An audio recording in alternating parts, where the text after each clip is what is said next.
Group 1 పరీక్షలు వాయిదాలు వేయాలంటారు. 2022లో ఆనాడు 1:50 లాగా నోటిఫికేషన్ ఇచ్చి పరీక్షలు పెట్టాలనుకున్నారు. పెట్టిన పరీక్షల ప్రశ్న పత్రాలు జిరాక్స్ సెంటర్లలో ఎక్కడ పడితే అక్కడ చౌరస్తాలలో పల్లి బఠానీలు అమ్మినట్టు అమ్మితే పరీక్షలు రద్దయిపోయినాయి. మనం వచ్చిన ఎంబడే గ్రూప్ 1కు నోటిఫికేషన్ ఇచ్చి ప్రిలిమినరీ ఎగ్జామ్స్ మొత్తం నిర్వహించి సరైన సమయంలో 4 లక్షల మంది విద్యార్థులు పరీక్షలకు అప్లికేషన్లు పెట్టి 3 లక్షల మంది పరీక్షలు రాసి నిన్నగాక మొన్న 31,000 మందిని ఈ పరీక్షలకు పాస్ చేసి గ్రూప్ 1లో ప్రిలిమినరీ రిజల్ట్స్ ఇచ్చినాం. ఇప్పుడు మెయిన్ ఎగ్జామ్స్ మనం పెట్టాలంటే 1:50 కాదు 1:100 విలువని అంటారు. అంటే ఒక ఉద్యోగం ఉంటే 50 మందిని ప్రాథమిక పరీక్షలలో పాస్ చేసి మెయిన్ ఎగ్జామ్స్ కు పిలుస్తామని చెప్పినాం. సగం దూరం వచ్చినాక ఇప్పుడు 50 కాదు 100 మంది పిలువ అంటారు. ఏందయ్యా ఈ దొంగన కొడుకుల ఆలోచన అంటే 1:100 పిలువంగానే కోర్టు స్టే ఇస్తుంది, పరీక్షలు రద్దు చేస్తుంది. నువ్వు నోటిఫికేషన్ల 1:50 ఇచ్చి పరీక్షలు అయిపోయినాక 1:100 ఎట్లా పిలుస్తావు? ఒక ఉద్యోగానికి 50 బదులు ఒక ఉద్యోగానికి 100 మందిని ఎట్లా పిలుస్తావు? అది తప్పు అని కోర్టు పరీక్షల్ని రద్దు చేస్తుంది. మళ్ళీ మొదటి నుంచి మొదలు పెడితే మళ్ళీ ఏడాది పోతుంది.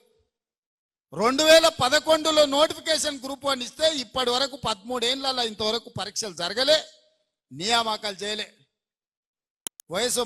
వయసులో ఉన్న పిల్లగాడు మధ్య వయసుకు వచ్చాడు, పెళ్ళైనోనికి పిల్లలు అయిన వాళ్ళ పిల్లలు బడికి పోతారు, పరీక్షలు మాత్రం పూర్తి కాలే.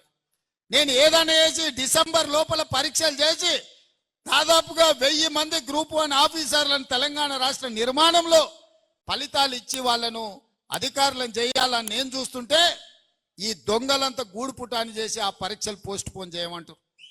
ఇట్లనే గ్రూప్ 2 కూడా, అట్లనే గ్రూప్ 3 కూడా దానికి ఒక 5 లక్షల మంది, దీనికి ఒక 5 లక్షల మంది పరీక్షలకు ఈరోజు హాజరుగానికి అప్లికేషన్లు పెట్టుకోరు. ఈ పరీక్షలు పోస్ట్ పోన్ చేస్తే కోచింగ్ సెంటర్లు బతుకుతాయి. ఒక్క నెల ఏదైనా పరీక్షలు గ్రూప్ 1 గ్రూప్ 2 పోస్ట్ పోన్ చేస్తే ఒక్కొక్క కోచింగ్ సెంటర్కు 100 కోట్ల రూపాయల ఫీజులు వస్తాయి. ఇవాళ కోచింగ్ సెంటర్ల మాఫియా కొంతమంది కిరాయి మనుషులను పెట్టి ఆ కిరాయి మనుషులతో రోడ్ల మీద ధర్నాలు చేసి పరీక్షలు పోస్ట్ పోన్ చేయమని అడుగుతున్నారు. ఇవాళ మాకు ప్రభుత్వానికి పోయేదేముంది? ఒకవేళ పరీక్షలు పోస్ట్ పోన్ చేస్తే విద్యార్థులకు నష్టం.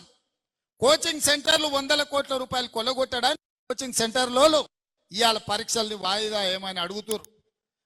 గ్రామాన మీరు చెప్పండి, 10 ఏళ్ళు పరీక్షలు పెట్టలే, ప్రభుత్వ ఉద్యోగాలు ఇవ్వలే. కాంగ్రెస్ వచ్చిన ఎంబడే 30,000 ఉద్యోగాలు ఇచ్చింది, డిఎస్సి నోటిఫికేషన్ ఇచ్చింది, గ్రూప్ 1 నోటిఫికేషన్ ఇచ్చింది, గ్రూప్ 2 నోటిఫికేషన్ ఇచ్చింది, గ్రూప్ 3 నోటిఫికేషన్ ఇచ్చింది. రాబోయే డిసెంబర్ 9 తారీఖు లోపల ఈ పరీక్షల ఫలితాలన్నీ ఇచ్చి వేలాది మంది నిరుద్యోగ యువకులకు ఉద్యోగ అవకాశాలు ఇవ్వాలని మా ప్రభుత్వం ప్రయత్నం చేస్తుంటే పరీక్షలు వాయిదా ఏమంటారు? అన్ని పరీక్షలు 2022లో నోటిఫికేషన్ ఇచ్చినవే. ఆ సన్నాసి పరీక్షలు పెట్టలేదు. ఈ 2 ఏళ్ళు పిల్లలు చదువుతూనే ఉన్నారు, కోచింగ్ సెంటర్ల చుట్టూ తిరుగుతూనే ఉన్నారు. ఇప్పుడు కొత్తగా మళ్ళా వాయిదా వేస్తే ఇవన్నీ కూడా కోచింగ్ సెంటర్లలో వాళ్ళ కోచింగ్ సెంటర్లు నడపనికే. మా దగ్గర కూడా అక్కడి నుంచి ఇక్కడి నుంచి పైరవి చేస్తారు.